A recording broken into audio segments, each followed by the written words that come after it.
آگاهان امور زراعتی میگویند که کانال قوشتپه روزنه خودکفایی زراعتی افغانستان بوده و با تکمیل شدن آن توان اقتصادی مردم منطقه به طور چشمگیر افزایش خواهد یافت.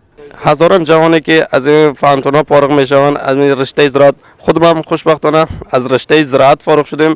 بسیار خوشحال هستیم که کانال قوشتپه بیاییم همینجا یک کار مدیریت زراعتی میکنیم. بسیار برای مفید است. ما کسیم در 230 کیلومتری قرار داریم در ساحه انخوی. تقریبا 2 کیلومتر مربوط ساحه ما میشه. یک ماه شده کار ما فعلا بخیر اینجا آغاز کردیم. انشالله که تا 3 ماه بعد ساحه ما تکمیل میشه.